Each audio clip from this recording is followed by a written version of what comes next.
Hello. हाँ, good morning everyone. अभी आपको प्रोडक्ट ऑफ सम के बारे में मैं बताने जा रहा हूँ। मेरे ख्याल से लास्ट लेक्चर में हमने सम ऑफ प्रोडक्ट टर्म देखे थे। तो I hope you got the idea of the sum of product. Now next point हम यहाँ पर देख रहे हैं, product of sum. Okay, so ये पीओएस फॉर्म रहेगा। ओके, इस पीओएस फॉर्म में आपको यहाँ पर प्रोडक्ट यहाँ पर लेना पड़ेगा सम टर्म्स का। ओके, तो वहाँ आपको सम ऑफ प्रोडक्ट में वहाँ प्रोडक्ट टर्म्स थे और आपने उसको सम किया था। यहाँ उल्टा रहेगा, यहाँ प्रोडक्ट ऑफ सम टर्म्स रहेगा, यानी सम की टर्म्स रहेगी ब्रैकेट्स में। ओके, और आपको यहाँ पर उसका प्रोडक्ट लेना पड़ेगा। सो दैट्स व्हाई उसे कहा जाता है product of sum form. Okay, तो see, the product of sum form is a method of simplifying the Boolean expression of logic gates. Okay, you got the meaning? The product of sum form is a method of simplifying the Boolean expressions of logic gates. In this POS form, all the variables are odd, that is written as sum to forms sum terms. Okay, तो यानी यहाँ पर आपको जो terms आपको लिखनी है variable की, तो वह टर्म्स आपको यहाँ पर एडेड फॉर्म में लिखनी है। एग्जाम्पल नीचे दिया है आपको, a प्लस बी, इस टर्म में इस तरह वह लिखनी रहेगी। Okay, all the sum term are ended multiplied together to get the product of sum form. Okay, यानी आपको नीचे यहाँ पर बताया है a प्लस बी जो है यह आपको और टर्म थी। Similarly a plus B plus C ये भी और टर्म है, c प्लस डी ये भी और टर्म है, लेकिन बीच में एस्ट्रिक दिया है। एस्ट्रिक का मीनिंग है all this sum term are ended together to get the product of sum form. यानी यहाँ पर ये प्रोडक्ट है, यहाँ पर ये प्रोडक्ट है। प्रोडक्ट क्या बता रहा है? Product of sum terms. Okay, तो इस तरह इसे हम यहाँ पहचानते हैं। Okay, so this form is exactly opposite to SOP form, so that's why it can be said as dual of SOP form. Okay, इसको dual of SOP कहा गया है, या यहाँ पर ये फॉर्म अपोजिट फॉर्म कहा गया है। Getting everyone? I hope with the help of this everyone got the idea about the product of sum. But in case if you are not getting, no problem, just read the sentences. Just I am repeating it. See, हम अभी learn करने जा रहे हैं product of सम। तो इस product of सम में यहाँ पर हम यहाँ ये प्रोडक्ट ले रहे हैं, ये प्रोडक्ट ले रहे हैं। प्रोडक्ट यहाँ पर रिप्रेजेंट किया है डॉट या एस्ट्रिक के द्वारा या बिना डॉट के द्वारा। यहाँ डॉट भी नहीं रह सकता। तो यहाँ जो सम टर्म है वो सम टर्म रिप्रेजेंट की है ब्रैकेट में। सो दैट्स व्हाई ये सम टर्म है a plus B, second term है sum term a plus B plus C, third sum term है c प्लस डी। अभी ये सम टर्म है। ओके, सम टर्म है, ये सम टर्म हम यहाँ पर प्रोडक्ट फॉर्म में ले रहे हैं। तो प्रोडक्ट ले रहे हैं, तो प्रोडक्ट रिप्रेजेंट करने के लिए यहाँ पर एस्ट्रिक्ट या डॉट का यूटिलाइजेशन किया है। तो इस वजह से इस टाइप की एक्सप्रेशंस को कहा जाता है प्रोडक्ट ऑफ सम टर्म। देखो, आपको ये पहचानते आनी चाहिए। ये आपको यहाँ पर ऐसे फाइंड करते आना चाहिए कि भाई ये किस तरह की टर्म है। अगर आपको यहाँ पर मैंने बताया a plus B plus C, तो आप यहाँ पर ये टर्म मुझे बताओगे कि ये टर्म आपकी प्रोडक्ट ऑफ सम टर्म जा रही है। अगर आपको मैंने यहाँ पर बताया a इंटू बी इंटू सी, तो ये टर्म आपकी सम ऑफ प्रोडक्ट में जाती है। ओके, तो इस तरह आपको यहाँ पर फाइंडिंग्स आना चाहिए। Okay, so that's why beware of this. Okay, यानी आपको एमसीक्यू में शायद यहाँ पर इस तरह का क्वेश्चन अगर पूछा गया, तो you should able to trace it and check it a correct answer. Okay, here the sum term are defined by using or operation and the product term are defined by using and operation. Okay देखो sentence यहाँ पर मैंने कैसा बताया है, यहाँ पर here the sum term are defined by using और operation and the product term are defined by using and operation. When two or more sum term are multiplied by a boolean or operation, the resultant output expression will be in the form of product of sum form or POS form.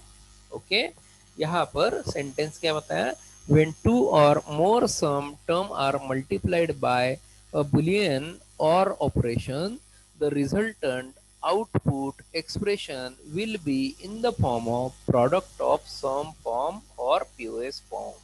Okay, now the product of sum form is also called as consecutive normal form, as the sum term are ANDed together and conjunction operation is logical AND. Okay, the product of sum form is also called as standard POS. Okay, ये standard POS ऐसा पहचाना जाता है. Okay तो इस तरह आप यहाँ पर ये एक्सप्रेशन अंडरस्टैंड कर सकते हो. सेकंड एक्सप्रेशन दी है, देखिए यहाँ पर a plus B bar. Okay ये बार थोड़ा यहाँ पर बाजू में गया है. Similarly dot asterisk and product okay in bracket c plus d plus E bar. Okay तो इस तरह आप उसे रीड कर सकते हो. तो ये भी एक एग्जांपल रहेगा प्रोडक्ट ऑफ सम का. नाउ पीओएस फॉर्म हमें यहाँ पर इस तरह ऑब्टेन किया जा सकता है. पहला पॉइंट यहाँ पर बता रहा हूँ, राइटिंग द एन और term for each input combination which produces low output. Okay याद रखना. ओके यहाँ पर हमें राइट करना है और term for each input combination, यानी जितने भी इनपुट रहेंगे वो इनपुट को हम यहाँ पर यूज करेंगे और उनके द्वारा हम यहाँ पर और टर्म के द्वारा यानी ऐड ऑपरेशन के द्वारा सम ऑपरेशन के द्वारा उनको वहां रिप्रेजेंट करेंगे. बट अभी अगर आप यहाँ पर इस तरह का कॉम्बिनेशन लेते हो तो it will produces low output, यानी उसके द्वारा आपको यहाँ सम ऑफ प्रोडक्ट में वहां पर हाई आउटपुट मिलता था. अभी यहाँ पर प्रोडक्ट ऑफ सम में यहाँ पर लो आउटपुट मिल रहा है. याद है, समझ में आ रहा है. Okay now second one, writing the input variable if value is 0. Okay, and writing the complement of the variable if its value is 1. यानी अगर आप यहाँ पर वेरिएबल अगर लिख रहे हैं, अगर उसका वैल्यू यहाँ पर अगर 0 है तो आप उसे एज इट इज लिखोगे. यानी a इज इक्वल टू 0 है तो a इज इक्वल टू 0 आप a ही लिखोगे. अगर आप a इज इक्वल टू 1 है तो आप उसे इन कॉम्प्लीमेंट फॉर्म में लिखोगे a बार. ओके देखो सेंटेंस का मीनिंग यहाँ पर उल्टा है. आपको समझ में आया कि नहीं मुझे पता नहीं, मैं यहाँ पर आपको बता रहा हूँ.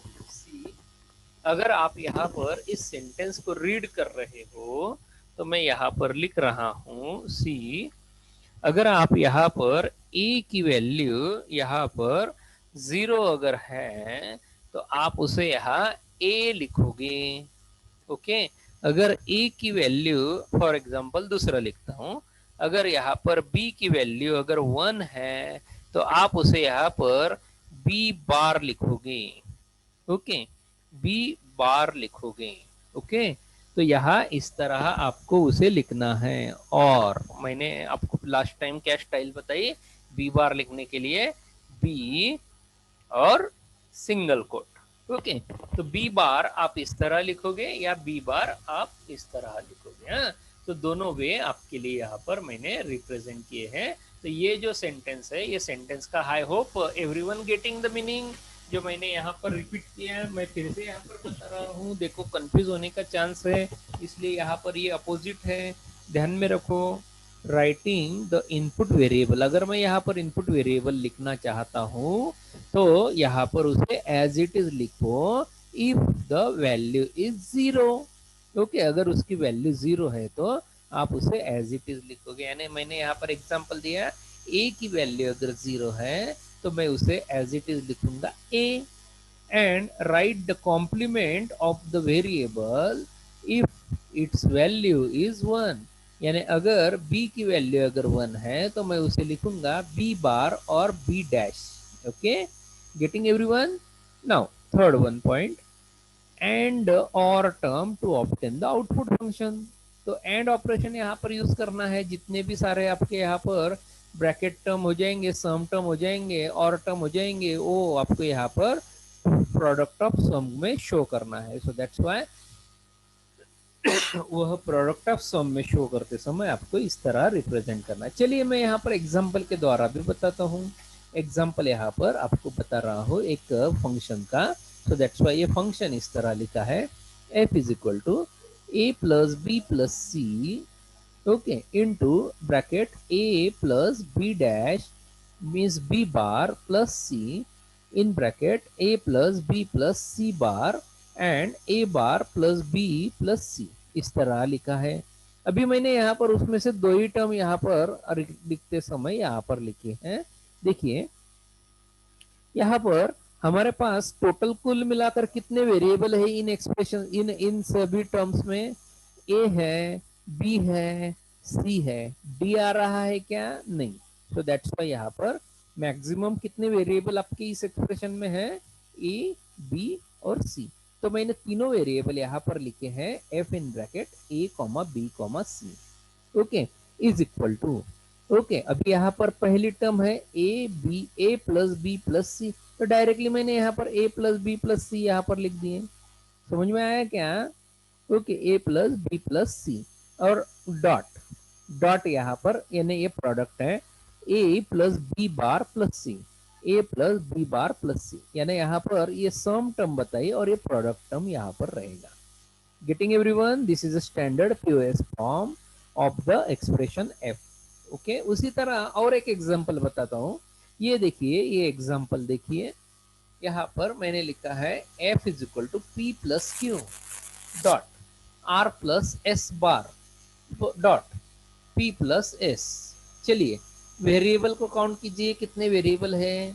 यहाँ पर है पी है, क्यू है, आर है, एस है, यानी टोटल कुल मिलाकर कितने वेरिएबल हो गए आपके पास? 4 वेरिएबल। सो इस वजह से मैंने यहाँ पर एक्सप्रेशन में लिखा 4 variable F in bracket P Q R S is equal to, okay.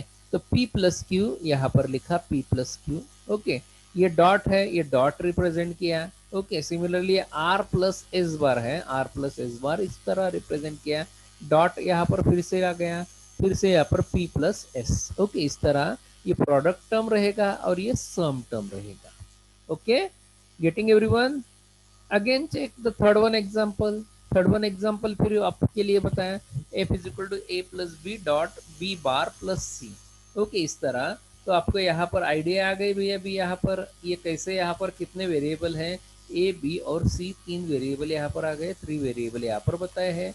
Similarly A plus B represent किया है, डॉट रिप्रेजेंट किया है बी बार प्लस सी, सम टर्म और प्रोडक्ट टर्म आपके शो किए हैं, ओके।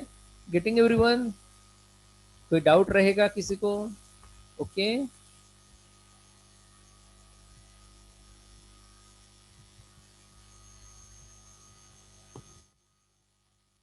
नाउ लास्ट पॉइंट यहाँ पर रहेगा जो हमने एसओपी और पीओएस के बाद देखा था, उसको कहा गया था कैनोनिकल फॉर्म, ओके। तो ये कैनोनिकल फॉर्म यहाँ पर हम लर्न करने जा रहे हैं कि ये होता क्या है, इसका क्या यूज है, ओके।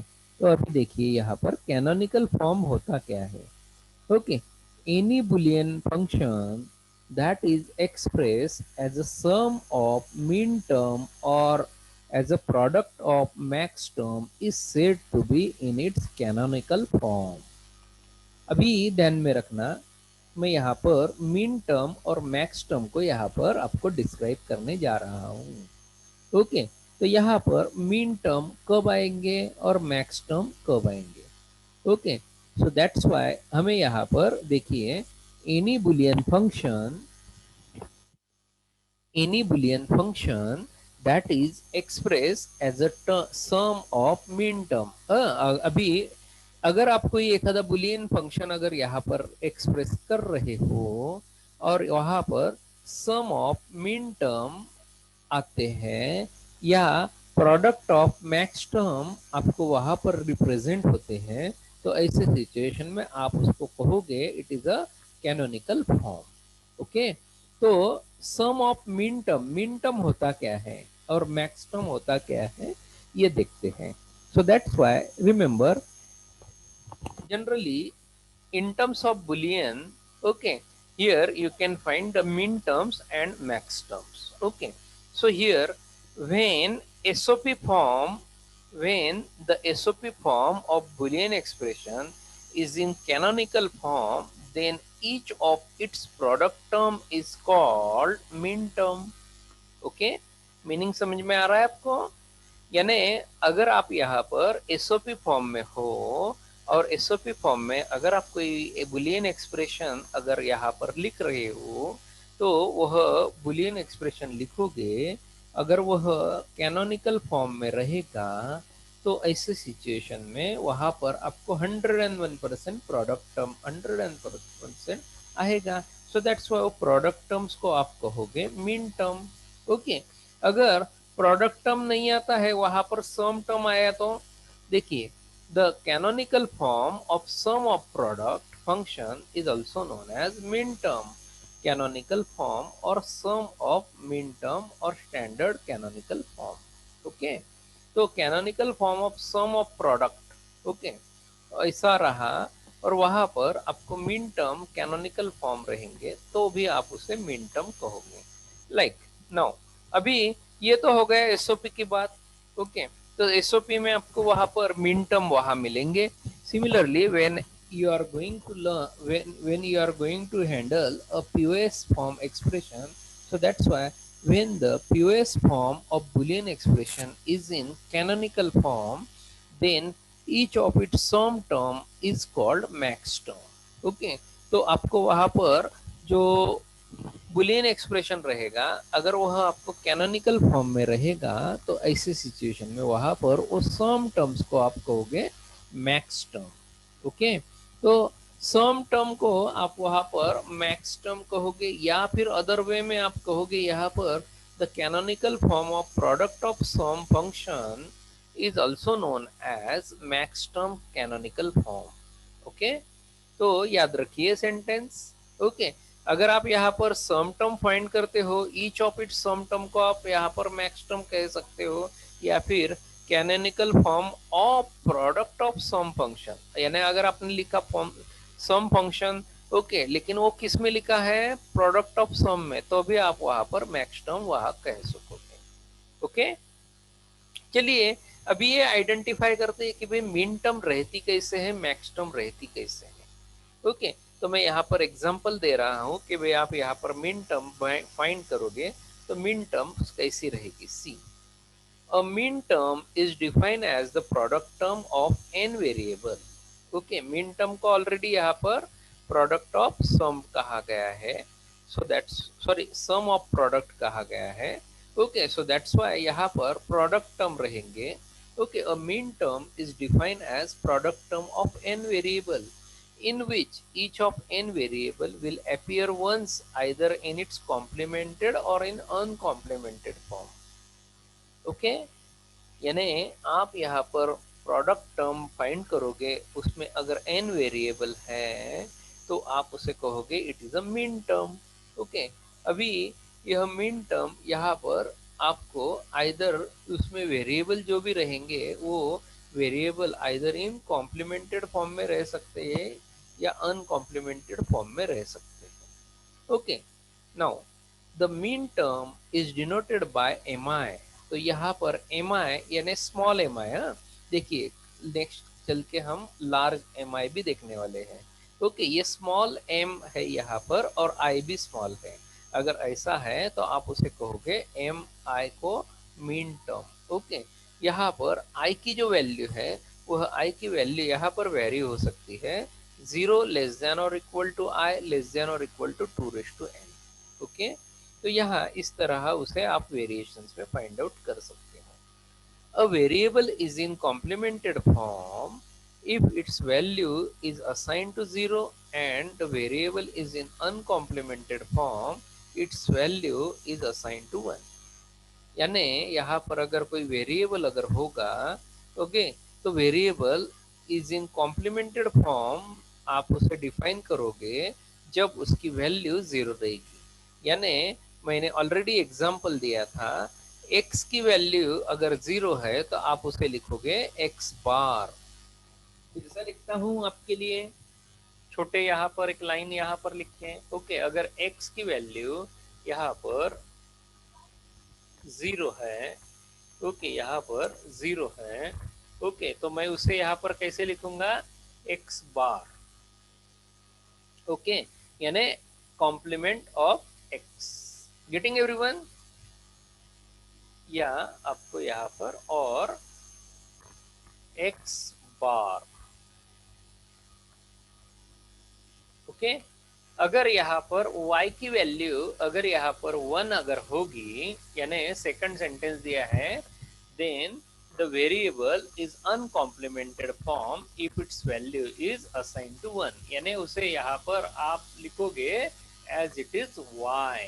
ओके, यहाँ पर मैं as it is y लिखूंगा जब यहाँ पर y की वैल्यू 1 रहेगी. अगर x की वैल्यू यहाँ पर 0 है तो मैं उसे रिप्रेजेंट करूंगा x बार के द्वारा. चलिए मैं यहाँ पर 2 वेरिएबल और 3 वेरिएबल का यहाँ पर डायरेक्टली आपको ट्रुथ टेबल ही दिखा देता हूँ और उसके मिन टर्म्स कैसे रहेंगे, पॉसिबल मिन टर्म्स कैसे रहेंगे. देखिए, सी आपको यहाँ पर for 2 variable like x and y Boolean function the possible मिन टर्म्स आर. ओके, तो आपको यहाँ पर पॉसिबल मिन टर्म फाइंड करने हैं. ओके, तो एक आध बार एमसीक्यू में आपको यहाँ पर मैं मिन टर्म्स फाइंड आउट करने के लिए भी कह सकूंगा. सो that's why be aware of this. Okay, so that's why यहाँ पर मैंने आपको पॉसिबल मिन टर्म्स यहाँ पर लिख के दिए, X bar Y bar, comma X bar Y, comma X Y bar and X Y. Okay, अभी क्वेश्चन आएगा कि ये कहाँ से लाया. सी नीचे आपको यहाँ पर मैंने फॉर योर अंडरस्टैंडिंग करके यहाँ पर ट्रुथ टेबल भी बना दिया है. x और y की वैल्यू ली है, x की वैल्यू है 0, y की वैल्यू 0 है. ओके, अगर ऐसा है तो उसका मिन टर्म कैसे लिखोगे, तो 0 0 के लिए मिन टर्म्स आपको लिखना है x बार y बार. ओके, और उसे डेजिग्नेट किया जा सकता है m0 के द्वारा. m यहाँ पर स्मॉल है और m यहाँ पर स्मॉल लेके उसको यहाँ पर वैल्यू देना है 0, क्योंकि यहाँ पर ये 0 टर्म रहेगी. सिमिलरली x की वैल्यू अगर 0 है, y की वैल्यू 1 है, तो आपको इसको मिन टर्म्स कैसे लिखना है. अगर x की वैल्यू 0 है तो इसलिए यहाँ पर लिखा है x बार, y की वैल्यू 1 है इसलिए लिखा है y.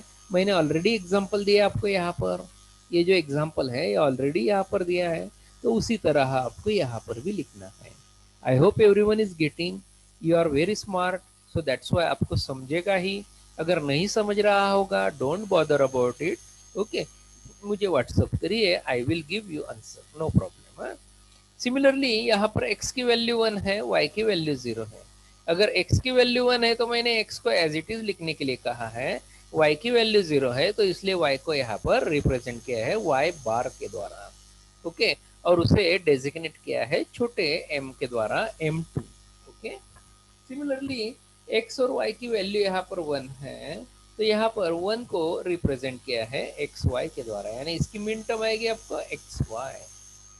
I hope everyone is getting this truth table. Okay, this is the truth table for 2 variable. So that's why आपको यहाँ पर मिन टर्म्स कैसे फाइंड करना है ये मैंने आपको यहाँ पर क्लियर किया है. लेकिन तो भी मैं यहाँ पर और 3 टर्म्स में भी लेकर जा रहा हूँ, 3 वेरिएबल्स में भी लेकर जा रहा हूँ. For 3 variables X Y Z, अगर मैंने यहाँ पर एक्स वाई जेड ऐसे 3 वेरिएबल लिए, 3 वेरिएबल लिए, तो उसके पॉसिबल मिन टर्म्स कैसे रहेंगे. तो सी मैंने यहाँ पर लिख के दिया है X bar Y bar Z bar, X bar Y bar Z, X bar Y Z bar, X bar Y Z, X Y bar Z bar, X Y bar Z and X Y Z bar and X Y Z. तो ये सारे possible मिन terms है. कितने मिन terms यहाँ पर हुए देखिए, 1 2 3 4 5 6 7 8। ओके, यहाँ पर कितने मिन टर्म्स हुए थे? 4। ओके, यानी यहाँ पर हमने दो वेरिएबल लिए, तो अगर दो वेरिएबल लेते हो तो टू वेरिएबल्स में 2 रेस टू 2 यानी आपको कितने मिन टर्म्स आएंगे? 4। देखो एमसीक्यू का क्वेश्चन हो सकता है। ओके, अगर आपके पास टू वेरिएबल है तो two variable, if you have two variable, then how many max terms are possible, how many min terms are possible? So there are total 4 min terms are possible. In case if you have three variable, then how many min terms are possible? So if you have three variables means we have 8 min terms are possible. Okay, getting everyone? कोई doubt रहेगा? चलिए यहाँ इसका भी truth table देखते हैं, लेकिन उससे पहले छोटा सा यहाँ पर पॉइंट बता रहा हूँ। 1 यूज किया जाता है मिन टर्म रिप्रेजेंटेशन के लिए, और 0 यहाँ पर रिप्रेजेंट मिन टर्म्स को रिप्रेजेंट किए। ओके ओके, ठीक है, okay okay, I think okay, leave it, no problem. Just I am going over the truth table. Okay, truth table आपके सामने है, देखिए एक्स वाई जेड लिखा है, बाजू में यहाँ पर टर्म्स का कॉलम है, बाद में उसके यहाँ पर डेजिग्नेशन का कॉलम है। तो मीन टर्म्स कैसे लिखी जाती है ये देखिए, एक्स की वैल्यू 0, वाई की वैल्यू 0, जेड की वैल्यू 0। तो मैंने लॉ आपको बताया, अगर यहाँ पर एक्स की वैल्यू, वाई की वैल्यू और जेड की वैल्यू अगर 0 है तो वहाँ उसे एक्स बार के द्वारा, वाई बार के द्वारा या जेड बार के द्वारा रिप्रेजेंट करोगे। Very simple. तो आपके सामने यहाँ पर आंसर है, तो 0 0 0 के लिए x bar Y bar Z बार, 0 0 1 यानी x bar Y bar Z, 0 1 0। I hope everyone is tracking with me. Everyone is getting everything. Okay, so that's why 0 1 0 is x bar y z bar.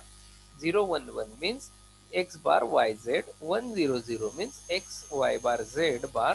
Okay, 1 0 1 means x y bar z. 1 1 0 means x y z bar. 1 1 1 means x y z. Okay, तो इसको यहाँ पर designate भी किया है M0 से लेकर M7 तक। ओके, तो इस तरह यहाँ पर मैंने आपको यहाँ ये भी ट्रुथ टेबल यहाँ पर 3 वेरिएबल्स के लिए बताया।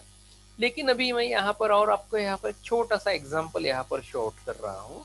ओके, यहाँ पर देखिए, ये यहाँ पर मैंने लिखा है SOP is a sum of min term and is represented as F in SOP is equal to summation of M in bracket 0,3। यानी अगर आप यहाँ पर मिन टर्म रिप्रेजेंट करना चाहते हैं तो मिन टर्म रिप्रेजेंट की जा सकती है समेशन ऑफ M के द्वारा। याद रखिए, सेंटेंस याद रखिए प्लीज। मिन टर्म आप रिप्रेजेंट कर रहे हो तो मिन टर्म यहाँ पर SOP की रिप्रेजेंट करोगे, तो यहाँ रिप्रेजेंटेशन के लिए यहाँ पर इस तरह का रिप्रेजेंटेशन रहेगा। See, I am again reading you because it may be a MCQ question. So SOP in is sum of min term. Okay, SOP is a sum of min term and is represented as F in SOP is equal to summation of M. Okay, अभी यहाँ पर bracket में दो value ली है 0 और 3। अभी 0 और 3 यहाँ पर मैंने यहाँ पर मीन टर्म डिफाइन की कि वो मीन टर्म यहाँ पर प्रेजेंट है। So here F is a sum of min term 0 and min term 3, यानी F यहाँ पर सम है दो टर्म्स का, तो वो कैसे यहाँ पर रहेगा? C, उसको कैसे आप यहाँ पर फाइंड आउट करोगे? अगर आपको यहाँ पर इस तरह दिया है F is equal to sum of summation of M in bracket 0,3, तो आपको यहाँ पर इस तरह का आंसर फाइंड आउट करते आना चाहिए। ओके, यानी मैंने यहाँ पर लिखा F is equal to sum M in bracket 0 3, तो 0 क्या है, 3 क्या है, हम यहाँ पर फाइंड करने जा रहे हैं।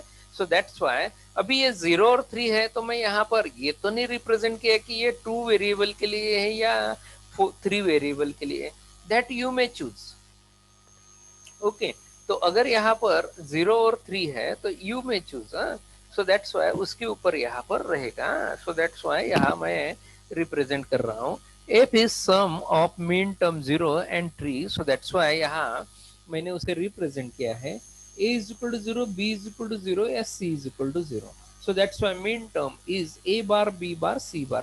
अगर किसी ने यहाँ पर 2 वेरिएबल में बताया तो क्या होगा, A is equal to 0, B is equal to 0, तो यहाँ पर आपको मीन टर्म रहेगा ए बार बी बार। मैंने यहाँ पर कहा नहीं है कि भैया 3 वेरिएबल के लिए कि 2 वेरिएबल के लिए, but you can decide, it will be depend on you, आप कितने वेरिएबल के लिए उसको देना चाह रहे हो। ओके, सो दैट्स वाई मैंने यहाँ पर 3 वेरिएबल के लिए देना चाहा, तो इसलिए मैंने 3 वेरिएबल डिफाइन किए। अगर यहाँ पर आपको ऐसा लग रहा है कि भाई 0 and 3 are reachable in 2 variable, 0 और 3 नंबर 2 वेरिएबल में बैठ जा रहे हैं, क्योंकि वहां पर 4 ही वैल्यू है, 0, 1, 2 और 3, तो आप वहां पर उसे ले सकते हो। नहीं ले सकते हैं ऐसा नहीं है, ध्यान में रखना। तो अभी 3 के लिए यहाँ पर लिख रहा हूँ, यहाँ पर 3 के लिए यहाँ इस तरह लिख रहा हूँ, सी गलत हो गया है यहाँ पर। ओके, मैं इसको करेक्ट कर रहा हूँ।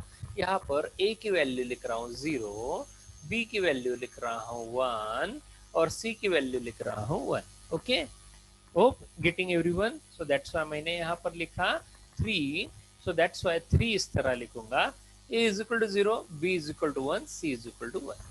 ओके, तो यहाँ उसे लिख रहा हूँ मिन टर्म मैंने करेक्ट लिखा था, A bar B and C. Okay, so that's why यहाँ पर मैं यहाँ f की जो एक्सप्रेशन है f की एक्सप्रेशन लिख रहा हूँ m0 प्लस m3। m0 और m3 ऐसा क्यों लिखा, क्योंकि यहाँ पर समेशन ऑफ m है, तो m की वैल्यू यहाँ पर 0 रह सकती है, m 0 हो सकता है या m3 हो सकता है, यानी मीन टर्म 0 हो सकती है, मीन टर्म 3 हो सकती है। तो मैंने mean term 0 plus mean term 3, ये कहाँ से लिया, ये ट्रुथ टेबल से लिया। ये देखिए यहाँ पर मिन टर्म 0 और मिन टर्म 3, तो मैंने यहाँ से उठाया उसे। ओके, और यहाँ लिख दिया, और यही यहाँ पर एक्सप्रेशन लिख रहा हूँ। ओके, जो एक्सप्रेशन यहाँ पर फाइंड करके दिया आपको, f is equal to A bar B bar C bar plus A bar B into C. Okay, I hope getting. Hello. We have seen now the example how you can find a mean term. Okay, SOP is a sum of mean term. आपको यहाँ पर ये बताया भाई, यह यहाँ कैसे find किया जा सकता है। इनकेस अगर प्रॉब्लम आपको दिया है f is equal to summation of small m in bracket 0 3, हाँ, तो इसका आंसर क्या रहेगा, f is equal to a dash b dash c dash plus a dash b c। ओके, या आप उसे कह सकते हो f is equal to a bar b bar c bar plus a bar b into c। कैसे निकाला, अभी आपको यहाँ पर ट्रुथ टेबल के द्वारा ही बताया। नाउ और कुछ हम यहाँ पर एग्जाम्पल देखते हैं। यहाँ देखिए एक सेकंड एग्जाम्पल बता रहा हूं। So see, write the expression for Boolean function f of a b c is equal to summation of mean term, small m दिया है, small m indicate it is mean term, okay, in bracket 0 to 4 7, okay, in standard SOP in terms of independent variable. अगर आपको इस तरह का example दिया है तो आपको यहाँ पर कहा है कि भाई यहाँ उसी तरह आपको same standard SOP mean term find out करना है। So that's why I consider f is equal to, or f of ABC is equal to summation of mean term 0 to 4 7. Now if you know these, okay, if you know these, you can easily write what is 0 to 4 7. Okay, so 0 to 4 7 is very easy, you just see the truth table। आपको यहाँ पर 0 के लिए कहा है x बार y बार z बार, okay, similarly 0, okay, तो यहाँ पर x बार y बार z बार, तो x y z की जगह यहाँ पर है a bar b bar c bar, okay, very simple. Okay, similarly if I right 2, so that's why for 2 point of view here, if you see the truth table here, 0 1 2 2 is x bar y z bar, so x bar y z bar means यहाँ पर x बार y z बार की जगह a bar b c bar. Okay, similarly अभी मैं आपको यहाँ पर orally बता सकता हूँ, 4 बोले तो 0, सॉरी, हाँ, 1 0 0, ओके, तो 1 0 0 मीन्स यहाँ पर 1 इंडिकेट यहाँ पर ए, okay, or 0 0 indicate b bar and c bar. Okay, it is very simple. Once you know that truth table, okay, you can easily find out with the help of that truth table. Similarly, 7 means 1 1 1. In binary form it is 1 1 1, so that's why 1 1 1 means a b c. Okay, very simple. Okay, so that's why I can write here that min term of f of ABC will be a bar b bar c bar plus a bar b c bar plus a b bar c bar plus a b c. इस तरह आप यहाँ पर उसका standard SOP form यहाँ पर इस तरह लिख सकते हो. ओके, लेकिन अभी यहाँ पर अगर आपको इस तरह यहाँ पर स्टैंडर्ड एसओपी फॉर्म निकालने के लिए कहा है, तो मैंने देखिए अभी उसका रिवर्ट एग्जांपल भी यहाँ पर आपको दिया है. ओके, एग्जांपल 3 अगर देखोगे तो एग्जांपल 3 में मैंने एक्सप्रेशन दी है. ओके, यानी F of X Y Z is equal to X bar Y bar Z bar plus X Y bar Z bar plus X Y Z bar plus X Y Z. Okay, तो अभी यहाँ पर आपको revert thing दी है, यानी answer दे दिया और आपको बोला है कि यहाँ पर क्वेश्चन निकालो. यानी आपको यहाँ पर इस तरह ओरिजिनल जो मैंने हाईलाइट करके रखा है ना यहाँ पर F of A B C in bracket sum of M in bracket 0 to 4 7, तो इस तरह आपको फैशन में फाइंड करना है. So how we will find it? So that's why again it is very simple.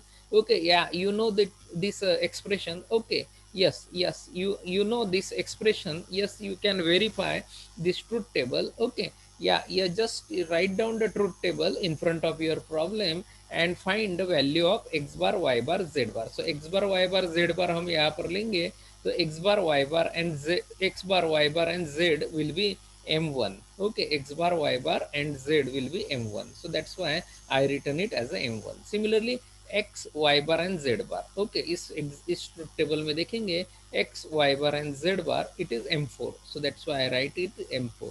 Similarly, x y and z bar, okay, x y means 1 1 0 means here it is a 6 value. Okay, so that's why it is 6 m6. Okay, and xyz is already I told you that it is 7, so that's why it is m7. So that's why here you can able to write it in terms of summation is equal to sum in bracket. Okay, sum के बाद यहाँ पर m लिखना जरूरी है. Okay, यहाँ directly printed था, so that's why I could not able to write it, but आपके लिए यहाँ पर लिख रहा हूँ मैं. Okay, आपको यही कॉपी करके यहाँ पर इधर नीचे लिखता हूँ. Okay, so that's why you can able to understand it. Summation of m. Okay, what is that? 1, that 4, okay, and 6 and 7. Okay, so that's why you got the answer. Okay, तो यहाँ पर इस तरह का मुझे आंसर यहाँ पर मिलेगा. सो मैंने यहाँ पर जो प्रिंटेड है, प्रिंटेड के बाजू में ही यहाँ पर आंसर लिखा है summation in bracket. Okay, summation M, M indicate min term, okay, small m indicate min term 1 4 6 and 7. Okay, so I hope you got everyone. Okay, so these example will be asked in your MCQ based questions, so that's why. Okay, remember, so do practice, okay, by such questions. Okay, so this is about the sum of product, okay, or mean terms finding. Okay, so remember everything. Okay, so just here very simple. Okay, just truth table are important and expression is also important. Okay, so I hope you better understood with the help of this. Okay, with the help of this example. So thank you very much.